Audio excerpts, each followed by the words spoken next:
Yeah. This is for all you non-philosophizing black sheep, unwelcome, pushed to the side motherfuckers like me. Fuck what they say. Tang gang, Atheist Your Way. Yeah. Fuck what they say. Tang gang, Atheist Your Way. Ha ha ha. Let's get down to business. These bitches got glitches. And you thought you'd dismiss us? Nah. Now I'm laughing in stitches. See, the problem be, it'll be a tragic travesty to come after me. So just know this is how we get down. Respect that shit like a pronoun, bitch. Yeah. Fuck what they say. Tang gang, Atheist Your Way. Yeah. And fuck what they say. Tang gang, Atheist Your Way. Yeah. Fuck what they say. Tang gang, Atheist Your Way. Yeah. Fuck what they say. Tang gang, Atheist Your Way.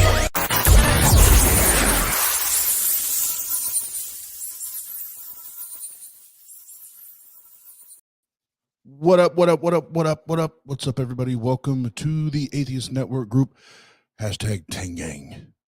Boy Oz in the building. And we have an amazing panel that's going to join me here in a moment. A couple are running behind, but it's all good. It's all good. We're gonna be in here. We'll be in here. And we're going to save our announcements for towards the end of this stream, because I just want to jump into this. So obviously the title of this stream, and I think this is part 4 now of becoming comfortable with the uncomfortable, and the specific topic or focus of this stream is authenticity, more specifically being your most authentic self, or as I like to say, be you as fuck. And you know, once we bring the panel on, what does that mean to us individually? What does that look like? What does that feel like? What does it mean to us? What has it done for us as we continue to try to learn who that authentic person is, but then apply that and apply that to our day-to-day lives and our day-to-day relationships, and whether it's at work or family or children or whatever. What does that look like? What does that feel like? And I was sharing this with David McDonald, which is part of the panel tonight. I was sharing with him just a little bit ago. The becoming comfortable with the uncomfortable actually it's something my mentor had said to me and grilled into my brain, and I've always held on to it, because it is when you sit down and take a moment to really think about it, in the way I'm going to describe it, it's crucial for all of us, every single one of us. And becoming comfortable with the uncomfortable, what that means is that we all have things that, yes, we can get better at, that we can improve on. But more likely than not, all of us have an area of life that we're really comfortable in our comfort zone. We're really comfortable in this box. And we're afraid that if we push past the walls of that box or the walls of that room that we've allowed ourselves to reside in, that It may be scary. There may be failures. There may be shortcomings on the other side of, the other side of that box, or the side of those walls. But when it's done in a healthy way, it's pushing ourselves outside of those areas of comfort and discovering other parts of ourselves that we didn't know before, which is what spawns this new version of self and this new understanding of self. But it's when we become complacent and we settle in this box and we settle in this comfort zone and we don't challenge ourselves to become more comfortable with the things that maybe today we're not comfortable with, we become stagnant, and things aren't nearly as progressing or progressive as they could be, maybe should be, because we've allowed ourselves to say, I'm okay right here. I'm okay right here.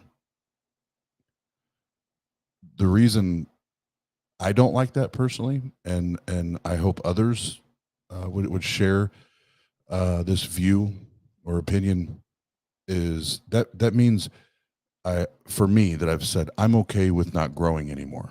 I'm okay with not learning anymore. I'm okay with not improving or getting better anymore. And I'm afraid if I ever allow myself to get in that spot, I'm going to miss out on so many experiences, so many opportunities, so many relationships, so many friendships, and so many things that would have added value and happiness and fulfillment and joy, and you can keep going on down. I would have missed out on so many of those things had I not pushed myself to become comfortable with the things that I was formerly uncomfortable with. Because when you allow yourself, or even choose to live with live within the confines of that box and that comfort zone, the only thing you continue to get better at is being in that comfort zone, which means the only thing that you're getting better at is not being the best you, not being the most authentic you, and not pushing yourself to learn and experience and see and feel and hear all of the things that this life can give you, unless you get outside of that box, unless you get outside of that room. So I'd ask Jena and the others if I could do the intro for this one. Normally we do it together, but I wanted to make sure for this one, for this stream specifically, that I was able to spell that out, because I hadn't really taken the time on any of the uncomfortable with the uncomfortable streams to really spell that out. But I think with this one, it's very important that the title of the show, and then with it being on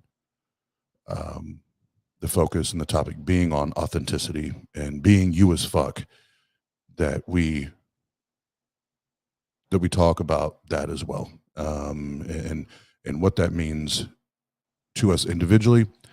And then what does it mean if you find yourself, as far as if it's your sphere of influence, if it's friends, if it's family, if it's workplace, if whatever it is, if you find yourself surrounded by people that aren't encouraging you or challenging you to be the best version of you, and not be passive and not be comfortable with just being comfortable, are those the people that you want around you?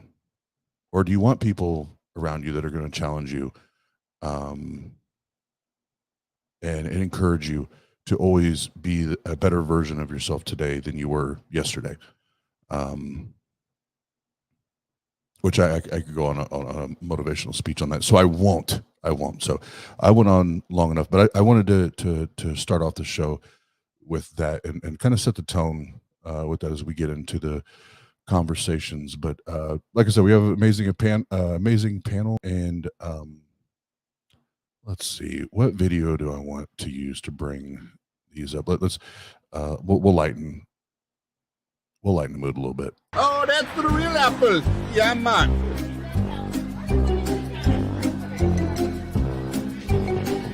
You looking like the devil who created you.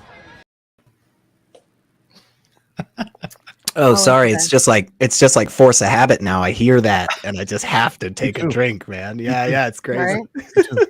I was like, "Where's my cup? Where's my cup? I know I have a drink in my cup." How did you just have that clip in your back pocket? That's amazing. I've never seen that before. That's great.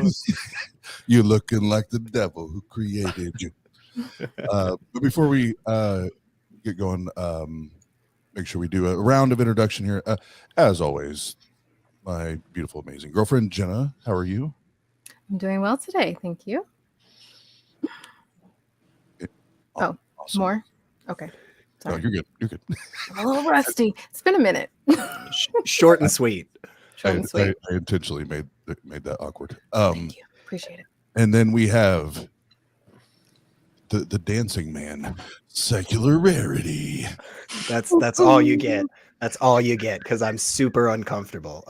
No, I always love doing these streams here. But I know I've told you this a bunch because I think this is just something that we really lack in our communities across the board, which is really frustrating.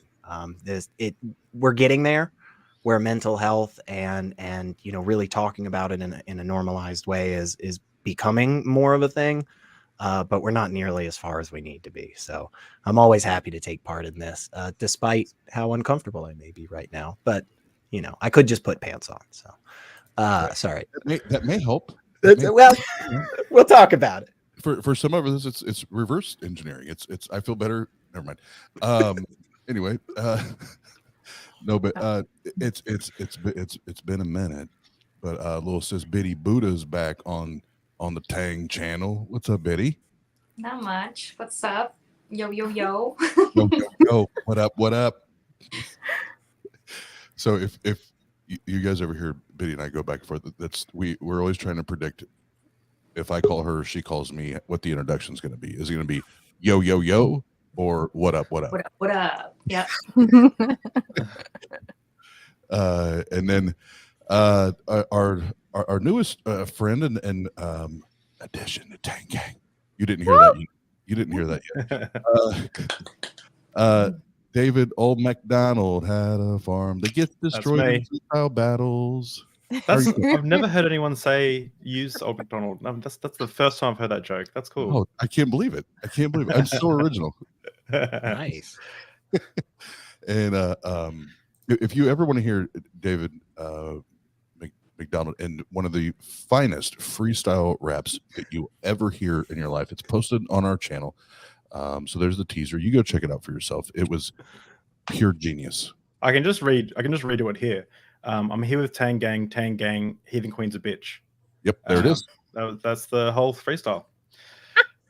Short and sweet. Yeah. I do want to say though, I'm so thankful to be here. I just realized this is the first panel I've ever actually been invited to. I've run a few on my own channel. For those who don't know me, I'm an ex-youth pastor, now agnostic atheist who makes videos about religion, philosophy, and science, and I'm so stoked to be here. So thank you for inviting me. Hell yeah. And we're glad you're here, brother. We're glad you're Hell here. yeah. And we just had somebody sneak back into the atheist green room. Oh, Lord. He must have been back there eating the atheist M&Ms or something. I don't know. Atheist?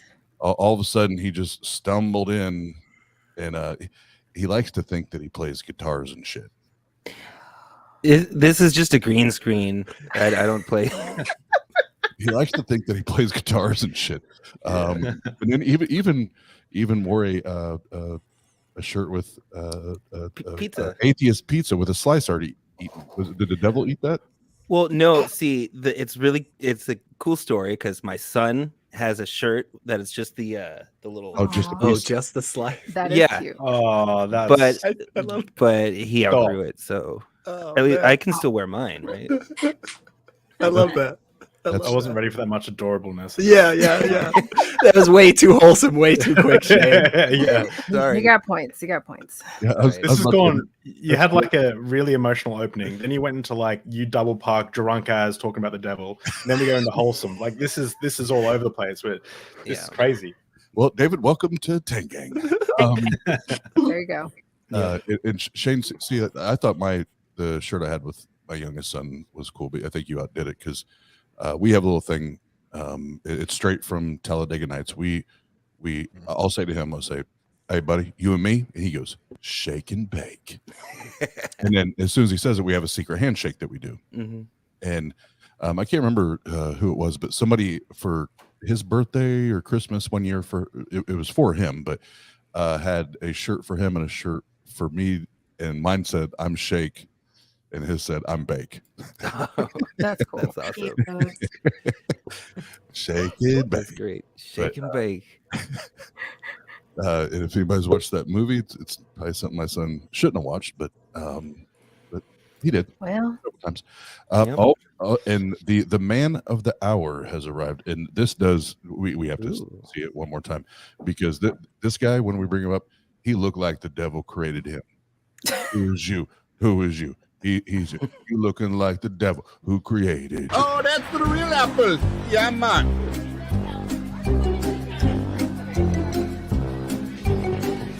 You looking like the devil who created you.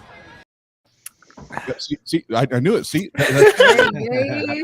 Look at that. That's how you walk into a room. See, Kyle actually does play the guitar. Kyle. Oh God, no, I do not. I have it right here though. Kyle's a professional YouTuber because he knew exactly. That was a brilliant tee up, and he knew exactly what I said. You looking like the devil, and he comes in blowing smoke out of his nose. That was brilliant. Well done. Well done. Yeah. It's good. Thank you. Yes, I thought that was Right. classy. Well, good show. Wrap it up, yeah? Or we go? All right, yeah. We did it Yeah, all. let's go. Let's go. We all just that was authentic as fuck. So we can sign off. Thanks everybody in the chat for hanging out. So we can we can go full circle and get back into the serious shit. But that's what we do. Oh, that's a dog. I thought that was a wig. Just stroking a wig. Stroking my wig, y'all. Don't mind me. I'm being authentic, Shane. I know. I mean, I don't know if it was a new There he like is. agnostic ritual sort of thing that you're into. puppy. Oh, cute. That is an adorable little dog. But So I was thinking about how to as far as the panel conversation, how to kind of spark or tee up a conversation for everybody to start, and then it kind of trickle down to individual stories. So the only way I could think of starting this, maybe from a group thought level, is when we hear the word authentic, and now most of us now as former Christians, former believers, when we hear that word now, what is authentic compared to being an authentic Christian? What does that mean to us now? What does that mean to us today? Because formerly, we don't have to spend any time there. Formerly, authentic was we have great faith and we have great belief and we have great blah blah blah blah because God, right? But now we don't have that. Now the authenticity is 100% centric within ourselves and depends on ourselves and how we view the world and how we view humanity. So I won't pull anybody out. Whoever wants to start, when you hear that, and let's keep it fun for this part. When you hear me say, "Be you as fuck," what does that mean? For me, that would be like following through with personal happiness. Not conforming to a box that somebody else has set for me. Rather, just finding what I like about myself. Just trying to discover what it is that makes you happy in life. And for me, that was shedding my previous religious views, of course, like most of us here, all of us here. And discovering that I didn't need God, or I didn't need somebody telling me that I was broken and needed to find the light. You know, I can do all that myself. I can just be who I am and be happy with who I am without the need for shackles. And I think there's, when you say be authentic, I think for me, a lot of times what comes up is like the distinction between honesty and openness. So honesty is somebody asks you a direct question and you give them the answer. You know, they say, do you like shellfish? And you say, totally, dude, I love lobster. But openness is where you have that thought in your head before people even ask you. And we all have those thoughts. And instead of waiting until we're poked and prodded and asked 4 times, hey, are you sure? We just be open with people. We just tell them how we're feeling, right? If you're happy, tell us you're happy. If you're sad, tell us you're sad, because it's all fucking valid. Like, it's all fucking valid, guys. Like, you have a range of emotions. You're a person, you know? So that's what comes to my mind too. I think another part of it is confidence, being confident in yourself and not accepting unacceptable behavior anymore. I guess I feel like when I was a Christian, it was, you know, I would let people kind of walk all over me or do some other sort of, you know, questionable behavior, but I would overlook it because, you know, either they were a leader in the church, or if it was just, you know, oh, turn the other cheek, that sort of thing. But now I'm more like, hey, that's not okay. You need to stop doing that, right? I think that's a big part of it. A big thing that I've learned through therapy, and I'm a huge advocate that I think everyone should go to therapy. I think it's the best thing, especially some of my family members that I won't mention. But one of the big things that my psychologist always points me to do, and that is, if I'm having like insecurities or I'm having something that I'm like holding inside me that I feel like my wife would have like a negative reaction to, he always encourages me to go like be open and honest with my wife Amy, and just to actually say like, hey, this is where I'm at. So there's been many occasions where I've had uncomfortable feelings and uncomfortable thoughts that come into my mind, and the process of just acknowledging that they are part of like this thing that you can't really walk away from. See, when I was a Christian, they would have been like the devil's thoughts, or they would have been like evil or whatever. But now I just accept them as part of the human condition. I had this weird thought, doesn't mean anything. Like, I can move on with it. I can share it openly. It's not like taboo. And for me, being honest was being comfortable with the uncomfortable. It was essentially removing taboo. So a lot of it was the taboo of the things that I was brought up as religious. Removing that taboo is what really helped me. Yeah. Does this mean it's my turn? Is Oz gonna put me up on stage? I think that like a lot of people, fuck shit. I hate that. That makes me so nervous when you do that. I know, my right? thoughts just go. Yeah, I just lose all my thoughts. I think you. Yeah, that's better. Like, for me, Fuck. I'm losing my train of thought. So anyway, Biddy. You need to see the people's like faces and how they're reacting. If they're all like cringing at what you're saying and like shaking their heads, like it changes. Then social cues. I need them. I had to mess with Biddy. I don't even remember what I'm going to say now. Oh, God. Oh, I do remember. I think that in order to be authentic, you kind of have to embrace this sense of like vulnerability, because you're learning about yourself and you're learning what you like, and you kind of have to display it to be authentic, right? And I realized, and me and Oz have talked about this, and this is the new direction that I'm going on because I'm being authentic to myself, is that because you're kind of embracing vulnerability, you have to have a safe space to do that. And I didn't have that, obviously, in religion. It's not safe to show yourself. You have to put on a face. You get really good at that. And then when I swung over into the atheist community, I was finding myself also not viewing that as a safe space to be myself, because I'm pissing a lot of people off, if you've known, with my new direction in the channel and stuff like that. But I'm finally being authentic. And so, like, I'm glad that we're talking about this, because this is part of that deconstruction. We're finding about who we are, what we like, and that, like, I feel like we should be embracing this and allowing for people to change. Even I could be hippie one day, and if I want to be, you know, whatever the next day, just allowing myself the freedom to do that. And as a community, we should be more supportive of that. Yeah. Fuck yeah. Just Atheist Your just Way. to, Atheist Your just to touch on that, a big thing that I've noticed is a lot of people leave religion and then they hate religion. Where oh fuck, sorry, I'll close my eyes. A lot of people leave religion and then they hate religion. But for me, I left religion. I got really pissed off religion for a long time. But now I think I love religion of all sorts way more than I did before when I was religious. Like, I was showing Biddy before, like, she's got some Buddhas in the background. I've got like a Krishna statue that I picked up in Bali.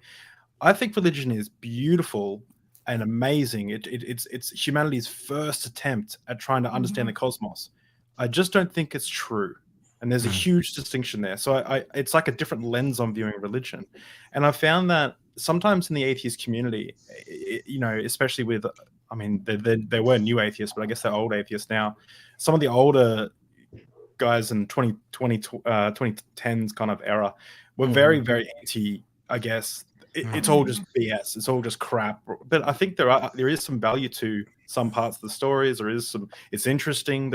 I think there can be some goodness to it. And for me, that's been an interesting. I really resonate with what you said, Biddy, because I kind of resonate with the idea of.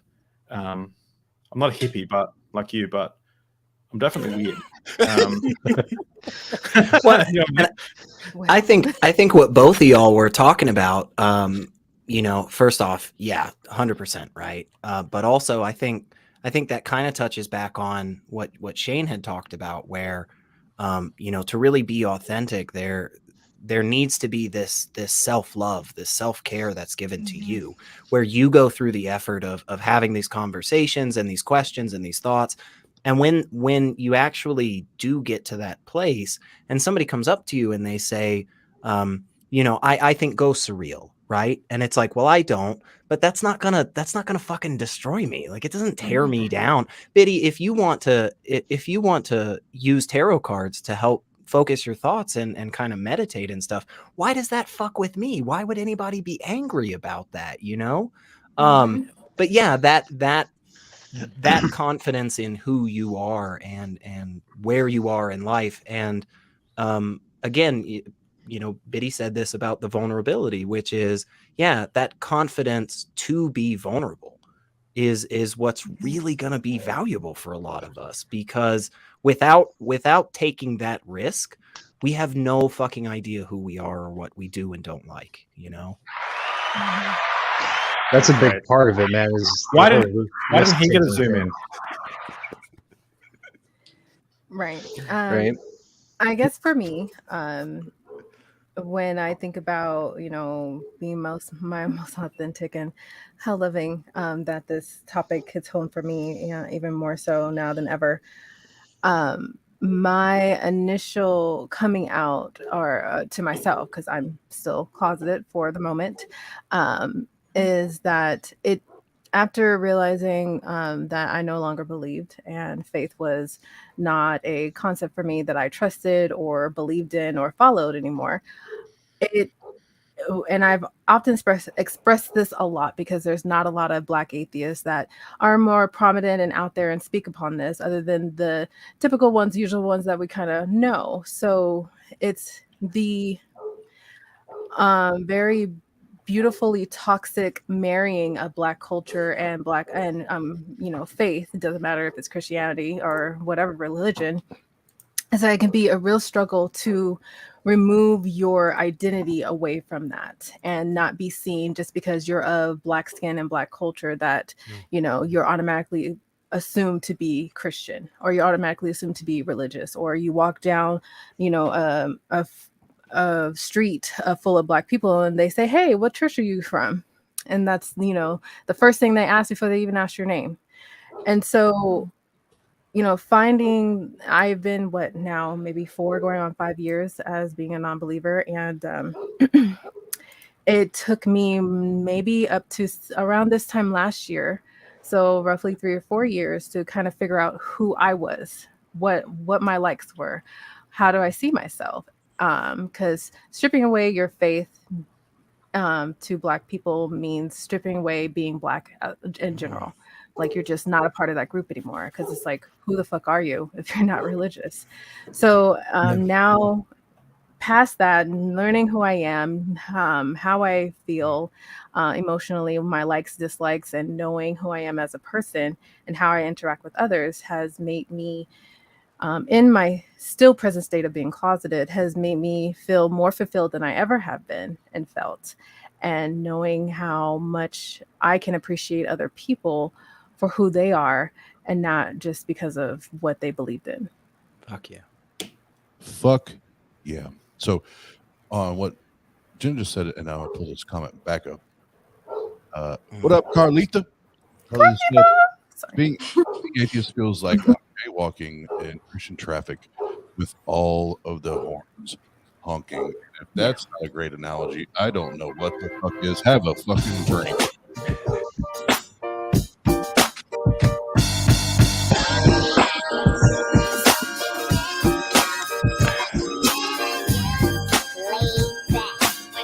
Because that's that yep all not just the horns are honking, they're blaring, they're doing like I live downtown and next to one of the main thoroughways where and at least once a day, that's being generous, there's some smart ass that somebody cut them off or do whatever, and they honk through 2 blocks.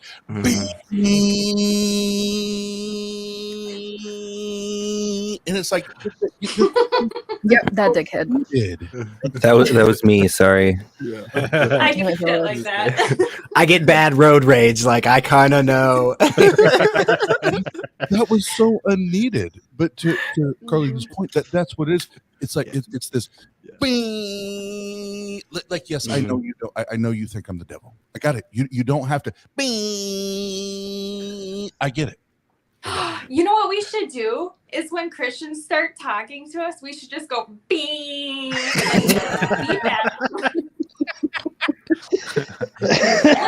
Bring an air horn and just. It's not just beeping. They're also throwing shit at us from the windows. Like that's true. That's true. Or they're like speeding up and trying to hit us. Yeah. Oh, they're like throwing trash out the window and then telling us we're littering. Like, so you're not being moral. An atheist is like Frogger, like playing Frogger. Where do you get your morals from? Shit. One of the things we're working on is like little like satirical, comical, like little like commercial pieces. Obviously, we're not promoting any brands or anything, but that's a great. What Biddy just said, that's a great idea for us, where it's like a Christian says something like, "Bee." I like it. I feel like if enough of us did that, they'd be like, am I gonna get beeped at if I talk to this person? Like, oh, maybe I should shut up. These atheists are always beeping at me. I'm hearing the reporter on the evening news like, local craze is going around with the non-religious. When you start talking about God, they start beeping at you. We actually just hit. We actually just hit. Christianity just became our minority in Australia as of the last census, like a few months ago, which is the first time in our history. So, and non-believers like atheists have doubled to. I can't remember in the last 10 years. So, And I think it was because the church pissed off everyone with the same-sex marriage plebiscite that we had a few years after you guys legalized same-sex marriage. Yeah. The church really pissed a lot of people off, I think. But yeah, it'd be amazing because because we have a majority of it's not a majority Christian anymore. You just be me everywhere you go. And You get foghorns, atheist foghorns. starts like, but there's no God. Anyway, we're gonna go way off trail here. No, we should call those hotlines, like the billboards where it says like call to talk to Jesus or whatever. You call them, you're just like Just instigating. right in the microphone of the phones. That it's like ear piercing. Anyway, let's bring it back. So yeah, because I try to keep it to like even when I talk to other atheists about how we engage, just the average everyday Christian, a lay person Christian, the vocabulary that we use and the arguments that we use, even in these conversations, like I want to be authentic in this. And when I think about authenticity, and maybe there's a little bit of the ghetto side coming out of me, but I think I just want to be me as fuck. I want you guys to be you as fuck. And what I mean by that is that there's no restraints.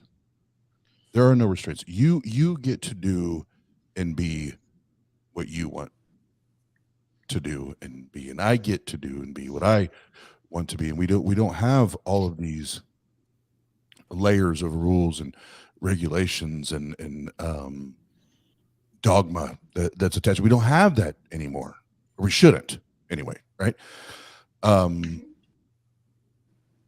So I'll do my best to kind of tee this off. One of the first things that I realized when not only did I deconstruct, but I deconverted, and once I realized that holy shit, there is a community of people that are at least like-minded. I don't know how much we agree or disagree, but the core principles were at least like-minded, right?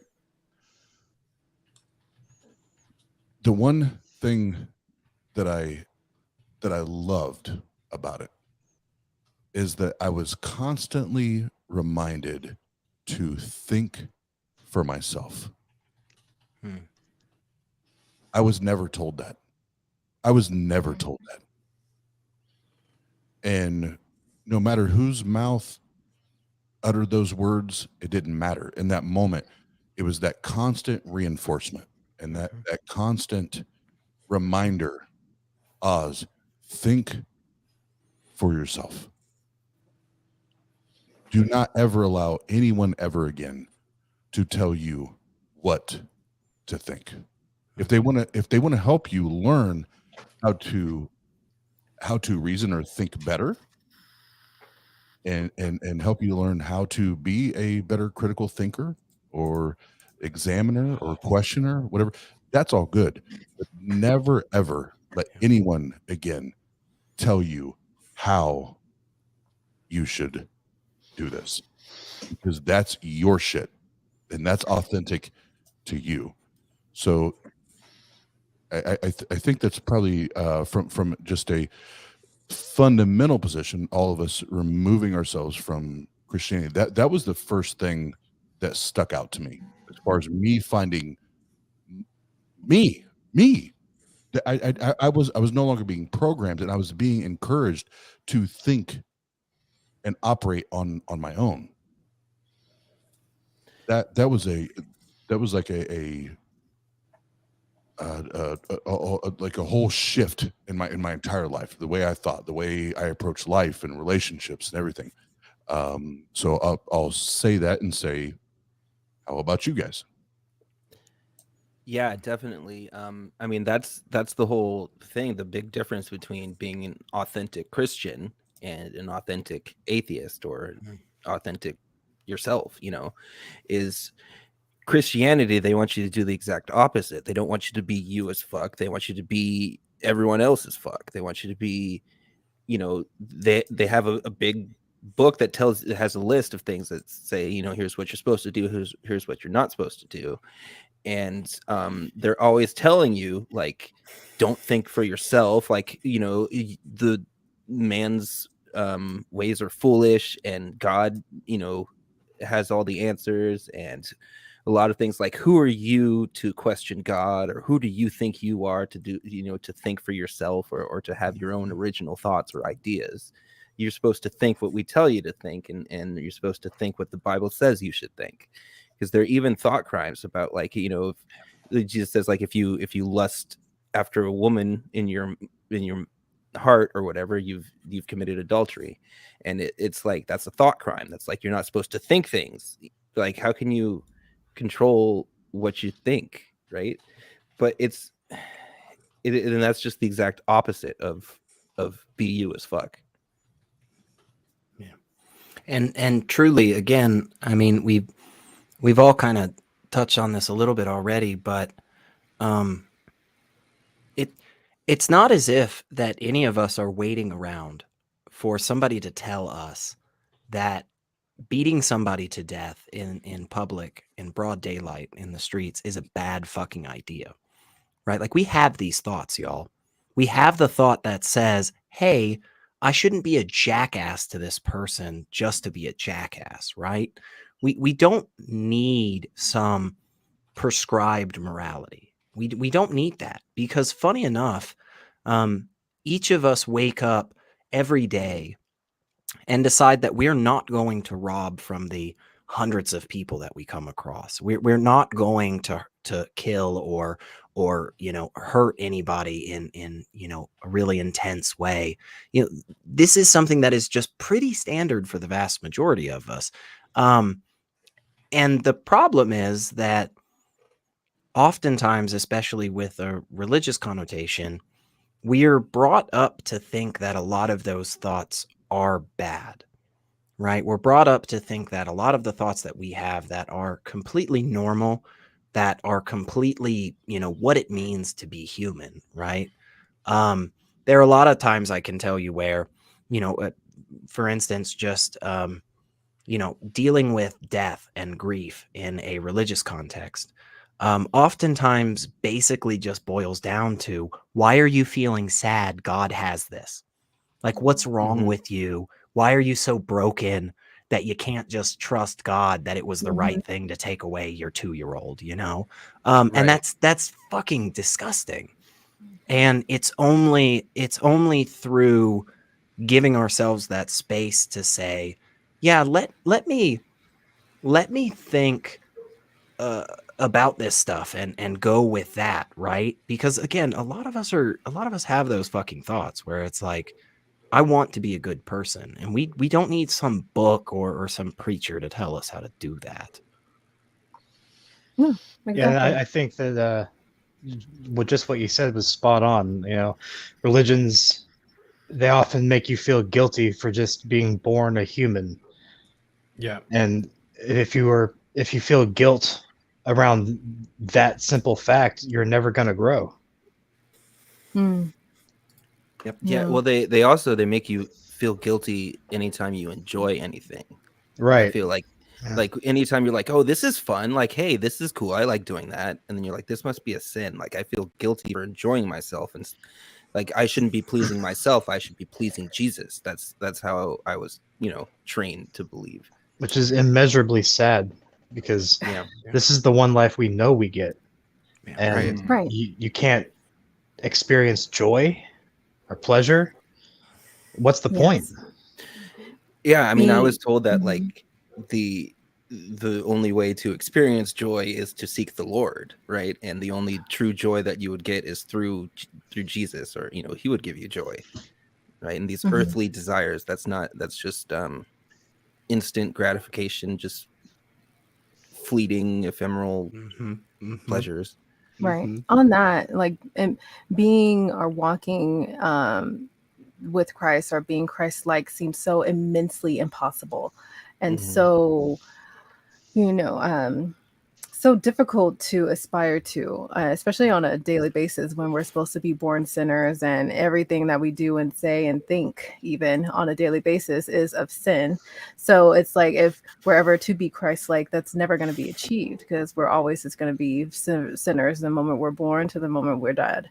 And I know for me, the biggest thing as far as, and I'm sure for a lot of people, as far as relieving yourself of that religious identity and being pushed to conform to this, particular Christian concept or whatever the traditions of your family are, is essentially that your family is the struggle. The ones that you were told that these will always be with you no matter what. They love you unconditionally no matter what, because blood is always with blood no matter what. And quite oftentimes, and I'm sure Oz can say this for himself, that that's not always the fucking case. And it can be really, really difficult to pull those two things apart when striving to be your own person. And I know, especially for me and my most recent struggles and potentially continuing struggles, is that, one thing I'm striving to get towards is, being out and, moving away from where I am. I've come so disgusted and hate my own job, which I never thought I would ever, say or feel. And I know through all of my 20s and now as a 32-year-old, feeling very stagnant and just in this small little space, literally sitting on the floor in this small little space. And my only way of having any type of outlet or feeling like I can be my own true self is me doing this right now. Everything else is just so taxing and difficult. And I always have to put on a mask. And to pull yourself away from your family that pushes that upon you to say, you have to stick with the family, you have to keep close, you have to do this and that with your life. It's them telling you what to do with your life and not you living your life for yourself. I'm talking to myself, Jena, but yes. And if I could jump in there, I'm glad I got to listen there and just kind of close my eyes and listen, because part of this stream, and I'm not saying this and just like everybody put your attention on Jena. That's not what I'm doing right now, because there are plenty of people that are going to be in similar positions, right? And be in that spot. And believe it or not, we're already at almost 50 minutes. So I think it's probably a great time to segue of, to the next part of this is what about the people around us? What about the sphere of influence? What about friends? What about family? And speaking for me, I know my greatest quote unquote victories and or wins, improvements, however we want to describe it. I realized my greatest personal improvements and embetterments once I was not tied to that anymore. When I say that, is their ideas, their opinions, their methodology, their idea of how I should live my life, their idea of how I should and not react, how I should live my life. It wasn't until I moved beyond that I found this whole different Oz,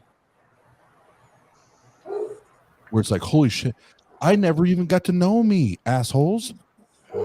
I never got to fucking know me. I did not know this. I didn't know this Austin until I willingly removed myself from all of that bullshit. So Jena said, and yes, that's very real and relevant to where Jena's at, but there's so many other people that are going to be right there now or tomorrow or next week or a month or a year from now, where it is that internal battle and that internal question, what is more important? Is it that I'm trying to meet and live up to the expectations and the desires and the wants of family, friends, the sphere of influence. Is that more important, or is it more important that I'm living the best life that I can live? But more importantly than that, I'm living the most authentic, transparent, open me that I know how to live. What's most important? And for me, what I've found, and it was not easy, it was not simple, but God damn it, it was worth it. God damn it, it was worth it. It's so much fun to get to know yourself. Yeah. Like every day, I'm literally now starting with a blank slate. I had worked through the trauma, and now I feel like I've gotten to a healthy place that I can pursue things and decipher. I like that. I don't like that. And I mean, I'm doing with like literally every aspect of my life. Recently, it's been like discovering sexuality, which I like, purity culture and all that shit. I'm like, where do I stand on this? What part of me is uncomfortable with it because of my upbringing? And so like, it's kind of just putting yourself in all these different situations, like exposure to it, finding what resonates, taking that and leaving what doesn't. And soon you just have like, I like this, I like that. And there's no shame in pursuing any of it because there's no rules to this and you are allowed to do whatever the fuck you want, you know? Yeah. It's so true. Sorry I ducked out before my camera decided to turn off, which it never does, but thank God it happened right in the middle of the stream. Or thank Dawkins. But what I was going to mention before is I don't think there's a way that someone can, like, I think the process of becoming authentic is actually like kind of like an oxymoron. Like there is an authentic you, and people either just choose to ignore that a lot of the time, or they don't. So a great example is I had a friend. He was the first guest on my podcast, Deep Drinks Podcast, where he was closeted for 45 years. Like he had never been with anyone. I met him in ministry college, but he was clearly gay. And I remember he came out of the closet and the pastors had some words with him about it and said essentially like, what are you going to tell our daughter when she asks where your wife is or whatever like this, like just horrible stuff. And he was so hurt by how everyone reacted in the church that he said to me, I'm thinking about going back in the closet. I said, bro, there's no such thing as going back. What do you mean going back in the closet? Like that would just be you pretending like you don't have the feelings like you do have, or just not telling people about that. In some instances, like life or death in some countries, you have to do that with being a member of the LGBT community. But I feel like the process of being authentic is just to stop running from whatever you've been running from your entire life. So an example I always use is I for a long time had panic disorder, and I remember one time going to work on a train, and I had a panic attack between the first stop and the last stop. It was like 4 a.m. and I thought I was going to die for some reason, and I got off the train, and as soon as I got off the train I realized it was just a panic attack and I wasn't going to die. But I went home so embarrassed, so ashamed. My wife had to come pick me up from the train station at 4:30 a.m. after she just drove back home. And I remember I was a game programmer at the time, and I programmed this game. And this game was just called Dave. And all it was like a top-down view, like you look at like Pokemon, and the character would just walk around, and then all of a sudden everything would go dark, and these little things would start flying at Dave, the character Dave. And the only way to stop and every time they hit you, they would slow your character down. And the only way to actually stop the things from hurting you was to just stop moving and let them hit you. And that was something that I learned in therapy, and that's something I've noticed in people with extreme cases of running from their authentic self, like members of the LGBT community who may be closeted, is you can keep running from these things and running, but eventually, like they do just keep catching up to you, and eventually they'll slow you down till you eventually stop. And the best thing to do is just to turn. This is the same with everything: fears, insecurities. Turn and face them. Let them hit you, and because you find that on the other end of all of this, things are just so much better. Being authentic, even dealing with the ugly sides of yourself, or dealing with the parts of you that you feel are not good enough, or that you feel ashamed of, or whatever, is much more freeing. If that makes sense. You know, actually, that really resonates with me, because some of you know from previous streams that I have a panic disorder myself. And I have actually, within the last 2 months, have gotten over that because of my trip up to Better, up in Fort Wayne. So just to go into it a little bit, I lost my best friend to a car accident in February. And since then, I have been horrified to get into a vehicle, to go any distance at all. And when I heard that the Better convention was coming around, I thought to myself, this is it. This is my opportunity to not only meet my family that I've accumulated through the past years that I've known y'all, but to overcome something that was crippling me. And I got into the car. SR came to pick me up. We drove up there. And ever since then, I have completely gotten over my fear. Yes, awesome. And I'm so fucking proud of you. brother, you have no idea how beneficial it was having you and Haleigh ride up with me that last little bit. Like, a lot of times it may seem like everything is calm and collected on the outside, but in our heads is this fucking nonsense of a storm that is just raging constantly. And it's like, I don't know what to do, so I just kind of freeze, you know? I just kind of stand there. And it's like, wow, you did great, man. You just kind of hung out the whole time. It's like, well, also, you know, I was freaking out on the inside. There's a little person inside of me just screaming into the void. But it is that, both you and David were talking about this. It is that really grappling with what's going on, you know? I mean, Dave Warnock, right? Carpe the fucking diem. It is only by truly facing these issues, no matter how tough or how scary they may seem, that we really make progress. And it's not that everything is better, right, Kyle? It's not like you're going on fucking road trips, you know, down to Central America or anything. But Nah. we have made so much progress already, each and every one of us, in so many different avenues. And we just have to continue facing that and trying to go head first into that storm, because without that, it's just going to keep fucking raging around us, you know? We don't have a choice. It's happening either way, right? The point is like the running from whatever you're running from. Like, I'm not a therapist, but running from whatever you're running from, whether that be some part of your authentic self or fear, is usually bullshit that you're telling yourself. It's usually your brain's telling you, protect yourself. You don't want other people to judge you for this thing. You don't want other people, but you know, beyond hurting other people and, you know, or whatever, like, if you've got some real problems, go to a therapist. But in general, like, it's about just accepting yourself for who you are. You know what I mean? Like, there's the running from it is just bullshit. Like, it's not.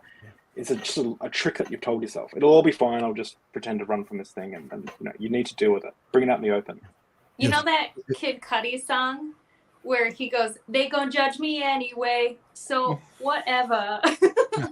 Like, exactly. Yeah. Thank you, Betty. Thank you. You're welcome. And Secularity, to play off and piggyback off what you said with what Kyle was saying. Here. I may get a little sassy right now. I may get a little sassy. Play clip.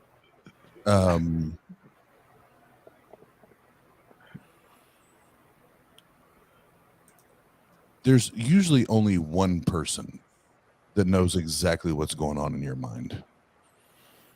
There's typically only one person that experiences what you experience. There's typically only one person that has to navigate the good, the bad, the up, the down,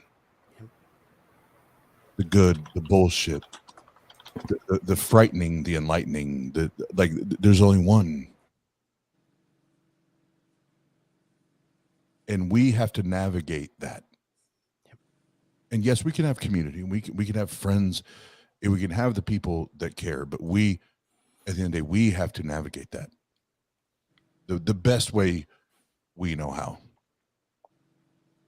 And for anyone to try to tell us that, well, this is how you should do it because I think that this is how you should do it because this is what I think is the best method, fuck you and fuck off. You're not me and I'm not you. You don't get to tell me that your method is the best method. Why? You're not me and I'm not you. You have not lived what I've lived. You've not experienced what I've experienced. And I fucking dare you, and I wish you would try. I wish you would try. Because it might enlighten you. And it might give you a glimpse into why I'm at where I'm at. But you'll never do that. And you cannot do that. You're incapable. Why? Because that's my life. That's my experience. Those are the things that I've felt and I've went through and I've been through. And how fucking dare you try to minimize, to take away from, or ridicule me that I'm at where I'm at because of what I've experienced. I think, therefore I am, and I am in this experience, and I'm feeling this experience, and this is where the fuck I ended up. And how dare you try to tell me that I shouldn't be here? I want to challenge that because, and it's interesting that I want to, because out of everyone else here, I'm the only one that isn't out. So I've always out. That's fair, but people know. Other than here, people know. Yeah. For years now, and I preach that same vein. Like you do not tell anyone how they want to get through or pass that process. That is on their own terms, and you should never feel forced to do what is not safe for you to do, or yes, in the context of this show, not comfortable, but that uncomfortability can put you at a lot of risk depending on that person's situation. But the challenge that I say, and I say this to myself, is that keeping that in mind and not having those voices force you to do something that you're not ready for. Is that just simply you still holding on to remaining, closeted, or remaining in a space where you do not allow yourself to be out and allow yourself to be the most authentic wherever you are? Am I that, or is that other person creating a whole other new space to where that's just now become an excuse? Can you rephrase? I love so you. No. To simply say, am I making myself comfortable and okay to not listen to those voices that are forcing me to be more out? Or is it the fact that I've now used that as an excuse for me to remain where I am right now and not be out? And to say, oh, it's not a good time, or I haven't thought it out yet. I haven't planned that. I'm not ready. I haven't really played out that situation for myself. Because as a prime example for Aaron, like he shared on the What's the Story with you earlier this week, it was, you know, he had to come out by force. That wasn't a plan. I'm sure that was never a plan for him. And as many times as I thought of plans for myself, and I've always played and teased with the idea of if somebody from my family's church or even my own family saw me on YouTube, then fuck it, that would have just been my excuse. But you know, none of this you're never ready for. Like I know a lot of you are parents. A lot of you would say like you're never ready to raise a kid when a kid comes. Like there's no manual for that. Well, there's no manual for this either. Well, and I want to make sure that not just for you, babe, but for anybody. I'm not telling you like just go to your family right now and tell them you're an atheist. That's like I'm not saying that. Right. But No. What I am saying is, I think most, maybe not all, but most people, it comes to a point where yes, there's this road or this bridge that has to be crossed because there's all of these lingering things that are going on. And can I be my authentic self? If that's it, and I'm not talking about you on the panel. Let's say it's somebody that's listening to this in the future. You being your authentic self may not even be important to you. So this doesn't matter. It doesn't matter. But if that is your desire to figure out what is the best version of me, I want to be the happiest, most authentic, most transparent. Yeah, whatever, all that I can be. I think there does come this crossroad where it is. When and how do I have this conversation? And it doesn't mean it has to be ugly. Doesn't mean it has to be combative. It doesn't mean it has to be any of that. But unfortunately, because we live in America and most people are Christians here, which means our families, more likely than not, are Christians, we're going to have those conversations. And it sucks because then they throw all of their opinions on what the best life for us should be. And that's what I'm talking about. They throw all of their opinions and their well wishes and their prayers onto us. But at what point do we say that is absolutely irrelevant to me?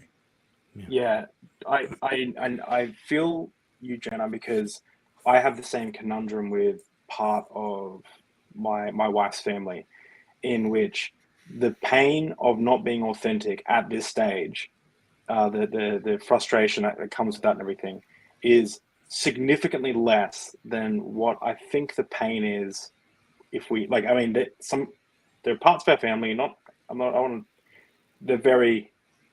They're flat Earth conspiratorial levels kind of thing, right? So like it would be probably like a very destructive thing for us, especially and having a kid so soon. So there's like this thing where it's like, when is the not living out or not being authentic crossing over with, like, when is that going to be bigger than the pushback we're probably going to get? And what I tended to reconcile was I told Amy, my wife, I'm just going to be my authentic self anyway. Doesn't mean I'm going to like start talking to them about evolution or start like, you know, I'm still holding my tongue a little bit, but if they ask me, I'll engage with them. I'm not going to lie. I'm not going to whatever. I'm not going to send them links from my YouTube channel. But if they find it, yeah, I have a YouTube channel. Like I'm that, and for me, that's where, because for me, the not being authentic with them was actually really affecting my relationship with them. So I found a way to mentally do like mental gymnastics to be like, I guess it's mental gymnastics to be like, I'm kind of like, I'm not hiding it, but I'm also not. I'm going out of my. I'm holding my tongue, right? Like I'm not trying to show them, but I'm not hiding it at the same time, and that's where I currently am. And it might get to the stage where it might never get higher than that, or it might get to the stage where like we just got to have this conversation. But I don't know yet. But for me, with my wife's family and for some of our close friends, I just don't. The conversation is far more inconvenient than they're just nodding and smiling when they start talking about Noah's Ark. So yeah, for me, it's where I'm at. And if I can jump in there, that's this is where I probably have. I don't know. I could be wrong on this. I may have the unpopular view on this, but I think it comes to we come to a crossroad where it is what is most beneficial to our mental health and our own authenticity. Is it do we protect everyone else and we take care of everyone else and fuck how we feel and fuck our mental health and fuck how that affects us in hopes that makes everyone else feel better? Or is it that we try to approach it from a mutually beneficial position, but once we realize that they're not going to budge, and I'm speaking for me and my family, they're not going to budge. So why am I going to continue to put any of this effort and time and painstaking mental health anguish into this when I know none of this is going to shift on my accord? And at what point does it matter more that I'm mentally healthy and I'm pursuing that authenticity rather than worrying about what they think? And I think that's where most of us find ourselves, is that crossroad. Can I say something? Absolutely. I think pertaining to Jena, I think this is kind of black and white, right? I think you've established that if your family doesn't know you're an atheist, you're not being authentic. And I think that's bullshit. I think you need to change that narrative because you are authentic. And it's like when we have relationships with people, like I have a friend group that I can tell anything to. I have another friend group where I'm a little bit more reserved because I know how they are. So like, I don't have to be, just because I am more reserved with this friend group doesn't mean that I'm not living in authenticity. It just means that I know these people. And so around them, I'm going to be this way. But like, I think you are being authentic. You're here on YouTube and you're talking about your feelings, your vulnerabilities. Like that is authenticity. And just because it's your family and they don't know doesn't mean that relationship labels you. Does that make sense? I totally agree. Yeah, totally agree. I'm never going to have a conversation about God with my grandma. Like I'm just, she's not going to be here forever. Let's just let her live in bliss, I mean, I'm at the point with my parents where it's like we already know where each other stands, and there's not really any point in trying to like argue over it because it's not going to be productive and it's only going to strain the relationship further. So we just don't really talk about religion or things like that. It's just something we like. Sure, it would be nice if we had a relationship where we're open enough to talk about, our beliefs like that. But I mean, you kind of have to pick your battles, like Oz was saying, for your mental health. It's just like, it's just much. And a lot of people are like, well, who cares what these assholes think? Like, fuck them, just be yourself. And you have to do a cost analysis. Like you can't just say that. For sure. But also at the same time, it's like they're your family, they're your friends. Like you don't necessarily want to burn bridges or ostracize yourself, because and none of us as people are these singularly focused,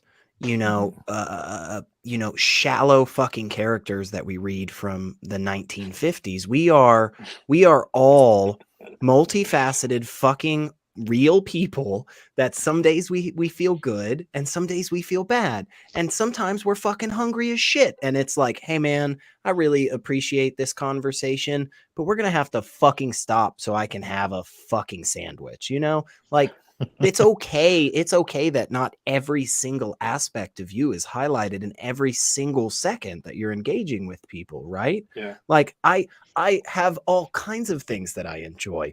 I don't do every single one of them every single goddamn minute. There's no way, right? Sometimes it's like, oh, I'm cooking. Sometimes it's like, oh, I'm hanging out with these people. Sometimes I'm reading stuff. I can't always be absolutely everything that I am. And the more that each of us, come to terms with that and accept the fact that we are different and we are going to change and other people are like that too. Like Look, that helps us be our authentic selves. And that goes back to the little quote that I think all of us should hold true to. And this is whether you're an atheist or a theist, right? So to just play it above board and let's cover the whole gamut. You're never going to please 100% of the people 100% of the time. It's not fucking possible. You're never going to do it. You're going to disappoint friends, family, observers, co-workers, kids. Like that's just fucking life, bro. That's life. And if you hold on to anyone, if you hold on to thinking that you can actually make 100% of the people happy 100% of the time, you are going to wreck your brain. I really like what Biddy said. I agree with what we're saying here, because like there are parts of me that my wife doesn't even know, but the doctor does, like that he's had a good look at, and I don't want to show anyone else those parts of my body, right? So it's like there are things that are like for certain groups, right? Like it's the same way you don't go to it's the same way you don't, like, if you go to a library, you're not like playing Metallica and like screaming at the, you know, there's context of where you have these conversations or show certain aspects of yourself to people. No, so this is what I'm gonna do, because this actually took a no, it's a good turn, because here's the thing, because this is what Secular Rarity said at the top of this. These are the conversations that aren't had. Yes. And they have to be had. They need to be had, because this is the real shit. This is the rubber hits the road shit. This isn't the philosophy of this and what's your epistemic warrant for this, but no, this is the real fucking life shit, man. This is what people go through every goddamn day, and that they're trudging through this. So the reason I said that this is probably a good point where we hit the if we do E plus R equals O, event plus response equals outcome. Given the best outcome that we all want, is there needs to be, next month needs to be 2.0 on this, and we pick up right here, because we're approaching the hour and a half, because I want to give us a little time to lighten it up and plug people's shit and have some fun before we go, because that's Tang Gang. That's what we do. That's what we do. But I do want to make sure that I say this while we're still live and everybody's listening. Jen, I hope you know I love you, and that was not like I wasn't going after you. I'm going after the bullshit that Christianity brings into people's lives to do that. I want to make sure you know that. I absolutely know that. Thank you. And I love you too. And yeah, I love and respect you too much to put you. I would never put you on blast like that. That was even me living out my past experiences. Like all that hit my brain. I already knew, for me, and I'll let you finish. I already knew for me that this topic in particular, for I don't know how long we had this scheduled before, was something that just will automatically hit home for me, full stop. Anyway, so even for myself, if I unintentionally just aired and put myself in the forefront, just so I can grasp and get more questions, and you know, me being an overthinker, just rethink, listen, overthink, all that stuff, processing for me, I already knew it was full stop. No, it's hard to be a person. It's fucking difficult, and we don't take more time to just think about that it is just so difficult sometimes to just be a person.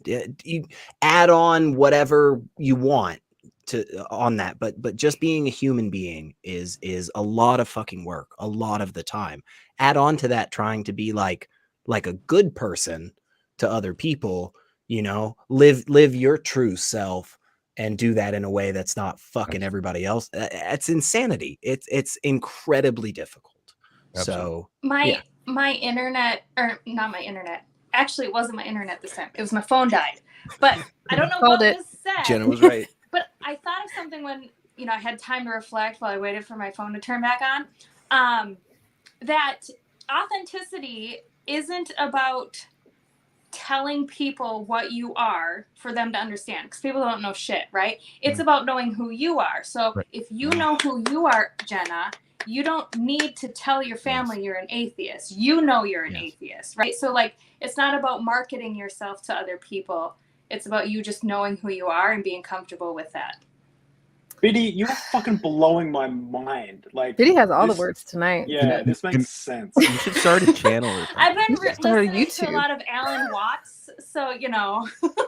And we do, and there's a part of this that we'll do back. I don't want to do publicly because everything you just said, Biddy, is dead on. But then there's that, and then there's another element there that I think with trusted friends that we can have that conversation with because I know they're right now they're like this and that's what her and I have been discussing and talking about, but we can do that backstage. But yeah, I just want to make sure, baby, you know that was publicly before we sign off. That was not me trying to put the focus on you. That was like for Christianity in general. That's what. Well, why not? No, it's kidding. I understand. Oh, get at me, bro. A good book, Jena, is Braving the Wilderness by Brene Brown. I think you'd really get a lot out of it. Braving the Wilderness. Okay. I'll shut up now. What? No, nobody has to shut up. I feel like you're trying to close the show, or I don't know. I missed out on a lot because it felt like hours had passed while I waited for my damn iPhone to turn back. So. Well, I get ready to close the show, but hold on, give me uno momento because I feel like this probably should happen. So I just put the link in the chat for Discord. So for those that are welcome on the panel and those in the chat, if you have time, we'll jump in there because these are important conversations that we do need to have and should have more often, and I hope others do as well. But before we go, we got about 9 minutes here, and I'm going to start.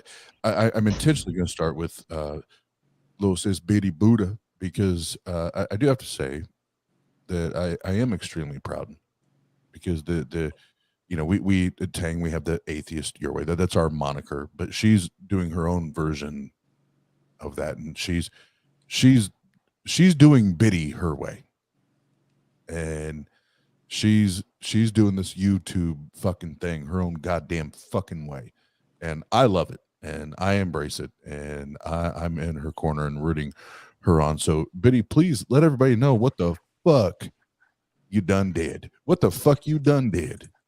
I done did my own damn thing.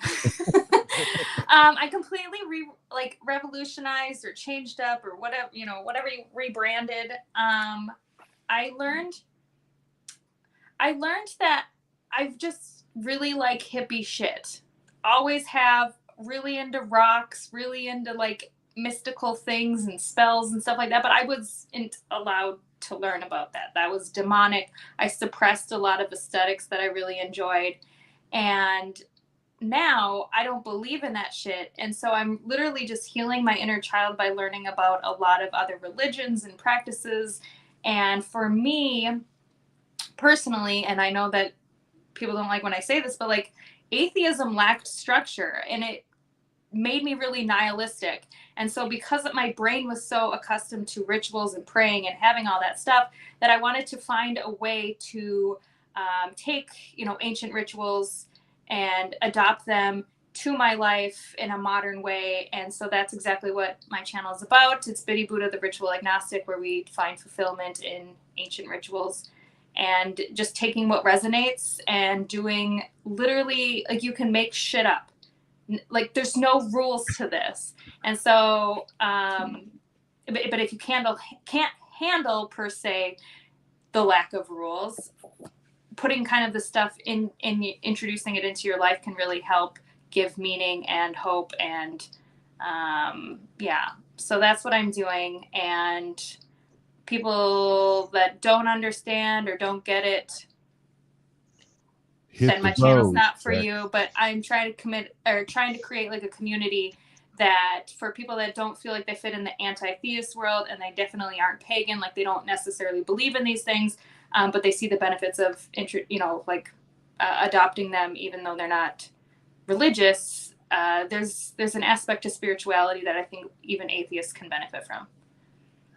Ladies and gentlemen, go subscribe, like, hit all the buttons. The Bitty Buddha channel.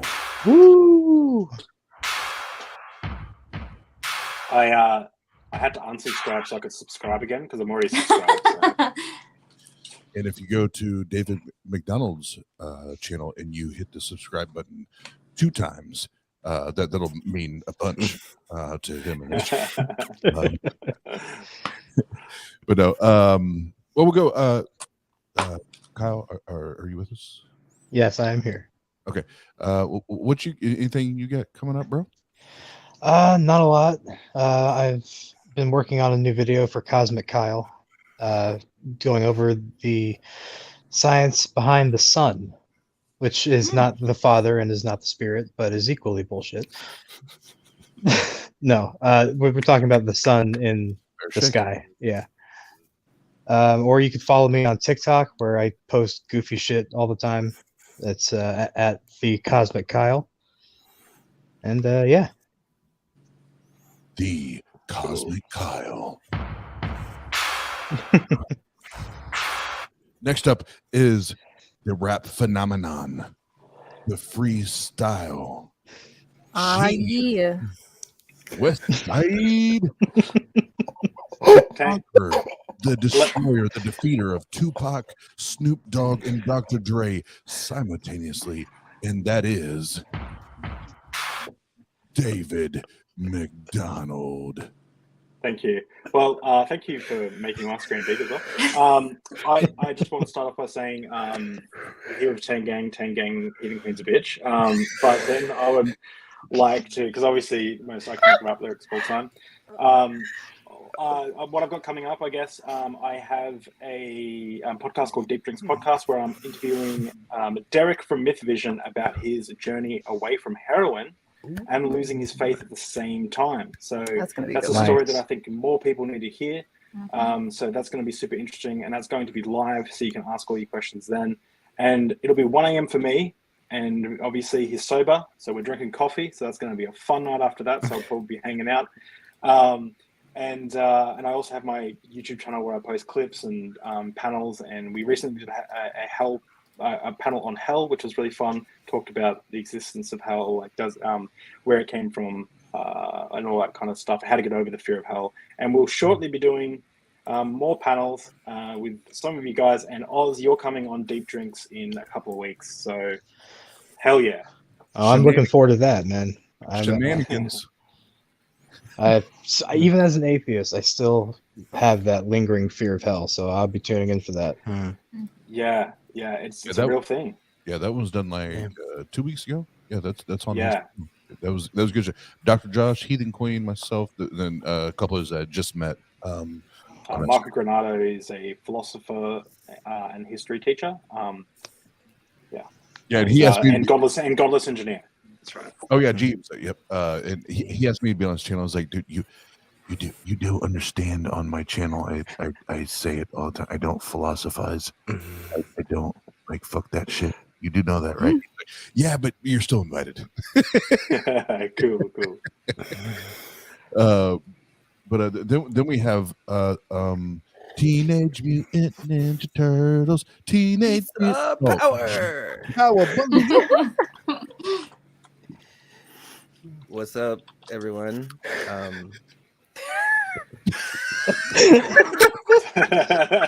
What up, dog? Damn it, Shane. What up, dog? Yeah. Oh, hey. You okay, cool. Yeah. I have a channel. I haven't uploaded anything to it for a while, and I've been meaning to get back into it. I'm usually lurking in chats and hopping on a bunch of different people's streams and stuff. So, ooh, hi. Yeah, get it. That's my SR impression. I just love how much it stresses me out. Like, I don't know why it stresses me out so much, but it just does. I love watching the windows, and if I find somebody in a moment where they're like deep in thought, Just- It's just like, all right, and then secular rarity. I'm sorry, bro. We have to do it one time. I'll do it. We have to do I'll it one do it. time. One I'll time. do Ready? it. Bring it. Yeah. Bring Yeah. Yeah, yeah. Get it, get it, get it, get it. Hey, hey, hey. Go, Elliot. Go, Elliot. Go, Elliot. Hey, hey, hey. All right, Elliot, what you got coming up? Oh man, I don't know. I I'm always hanging out with people in a bunch of different communities. This Sunday, I'm actually I'm really excited. I get to host Talk Heathen with Captain Dadpool, so that's actually going to be really cool. And then I think the day after, I'm hanging out with Skeptic Haven. So please, definitely, if y'all are not familiar with like Captain Dadpool and Skeptic Haven and Talk Heathen and stuff, like go check them out. I guess technically you can find me on things. I wouldn't do that. Don't. Yeah. I guess Don't technically you can search. find me on things. You can find me on things. No, yeah. I wouldn't. I'm that big of a deal. Just, No, I wouldn't even. just go to the Go Oogles. No. Just go No. to the Go Just Oogles. Google me. No other dumbass out there put the word secular in front of Rarity before I did. And for whatever dumbass reason, I did. And it's like, I guess if you go on Facebook or Twitter, but there's no point in that. Go follow the things that I was talking about. Those are much better. Captain Dadpool's way. Did you see the fucking hammer he made? Like, dude makes hammers. Like, I don't make hammers. Like, that's I've seen pictures. I wouldn't know where to start. Sorry, that's cool. Who is Captain Dadpool? He's like a blacksmith. He made like a Thor's hammer gavel thing for Andrew Seidel. Like it was. Yeah. Wow. So was really with cool. like Who is he? molten metal and like Who is he? He's Oz. I don't know if you're Forged in the familiar. fire. The Don't kids buy are into hanging it. out on this platform called, like, I don't know if I'm saying it right, but TikTok. Tick- TikTok. Also, TikTang. He's a mint. Yeah. Yes. It's a mint. I think that's yes. Captain Dadpool is a mint. Refreshing, kind of cooling, a slight hint of chill to it. A little strong, but it's nice. I feel like this got weird real quick. It did. Thank you. As Jenny would say, any hoot. Any hoot. Hey, Jenna, what do we have coming up, babe? What do we have? I have nothing going on. I'm just here. That's good. I know with my show, hashtag not ladylike, I haven't been doing that lately. Your girl's been busy, but background stuff is what I like to do the most sometimes. So, but I'll get back in it when I get comfortable. But you can, occasionally find me here on the chat or anywhere else. And, I've been the last week kind of just recluse, just trying to get myself mentally healthy, and get myself back into the, YouTube worlds and things like that. But and your queen of Tang will be here. So there you go. Yeah. Yes, bow to me. Thank you. Wow. We do have one important stream coming up, and that's this shit right here is going Yes. on the 16th. We're gonna do What's Your Story with Drew, genetically modified skeptic, and I've said this before, and I we'll be chopping up. We'll be talking about it when we go live. And the conversation I had with him and Dr. Josh and Seth Andrews on one of the panel conversations we had, what was a home run. And if you can't tell by the content before better versus after better and the impact that one conversation had or made, you ain't paying no attention. You ain't paying none. You ain't paying none attention. It's been huge. Who is this guy? I've never heard of him. He's so cool. Like, talk about authenticity. So we were at the after party. Hold on. Hold on. At the Hold after on. party Hold in on. Everyone, shut the fuck Indiana. up. And I look across the parking lot, and there's Drew. He's just sitting against his car, smoking weed, I think, and playing like African jazz music, blasting from the Prius. And I look over and I'm like, he is so cool. Like, I'm like, I've never heard this music before. And he was just so like, just chill by himself. The rest of us were like, we had to be drinking in a huddled in a group. And he's just over there doing him. It was like the coolest thing I've ever seen. I got to play pool with him, and the loser was going to tweet something from the other person's phone, but we ran out of time. Bummer. Which was funny because I was losing, so.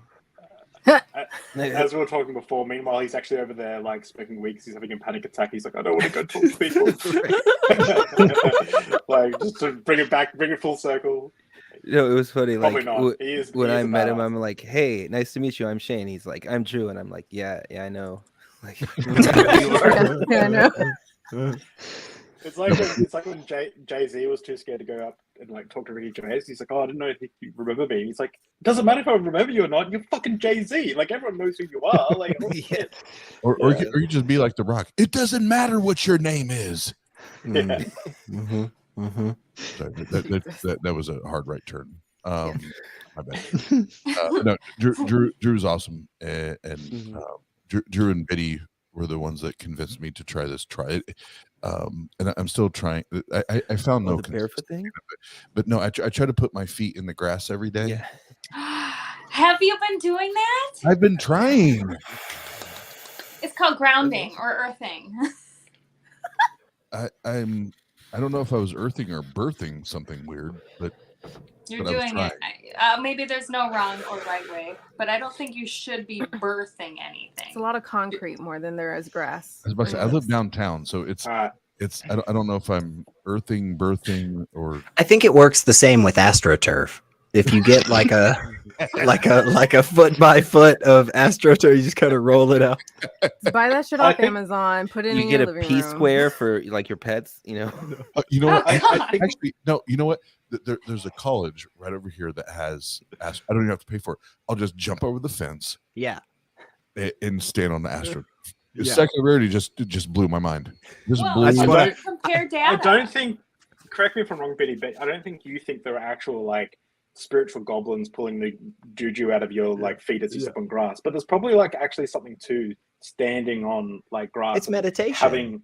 It's like having a massage of like uneven ground and like touching something so visceral and I don't know, like Being raw. one with the earth while little ants and bugs crawl on your bare feet. Hold on. David just made it way more weird than Biddy or Drew did. He just made it way more weird. Are you into feet? Like, I gotta leave. I'm sorry. So we're gonna go now. We're gonna wrap this up. Well, we should have ended it right when he said that. That was funny. Biddy and Drew like explained it to help my mental health. The way David explained it, like I feel like I'm supposed to get this like fetish. I'm gonna go when I take my dog to the dog park today. I'm gonna take my shoes off. I'm gonna step on grass. I'll send you all the photo. All right. And I'll show you. While you're walking, You can get paid. Avoid. For those, I was you gonna know say that, right? avoid You're the at the poop. dog park. Be careful where you step. Sounds like an amazing idea. But everybody in the chat, thank you for hanging out. And one more time, if the mods keep in there, we'll go to Discord for a few and talk, answer any questions or anything like that. But everyone on the panel, thank you. I love you all, and I appreciate you being here. And as always, Tang. Hey. Yes. Oz,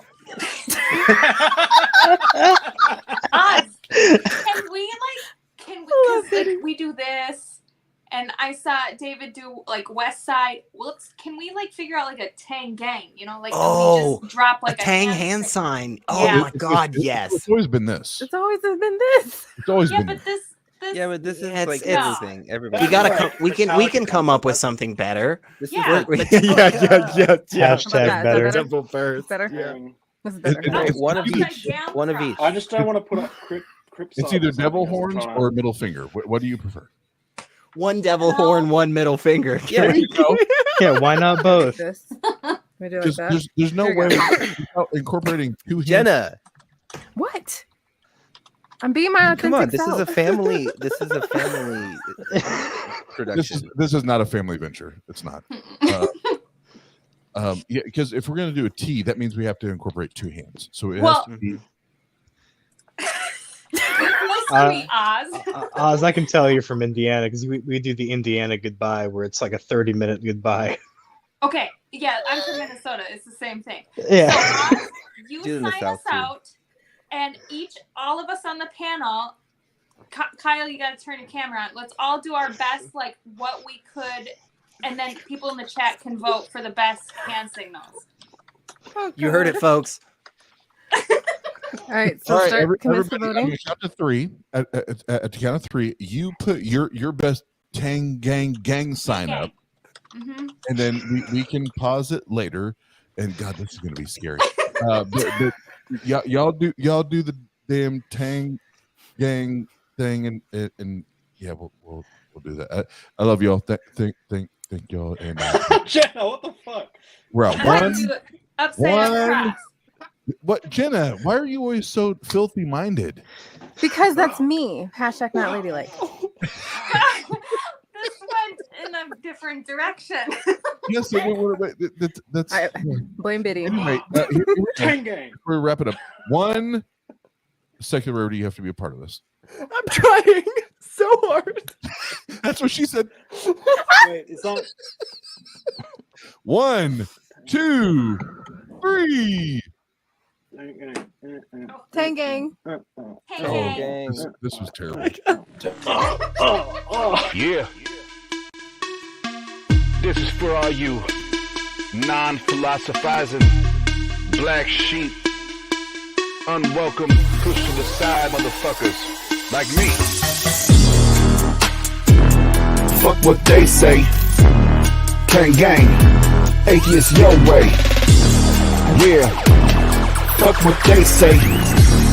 Tang gang, Atheist Your Way. Let's get down to business.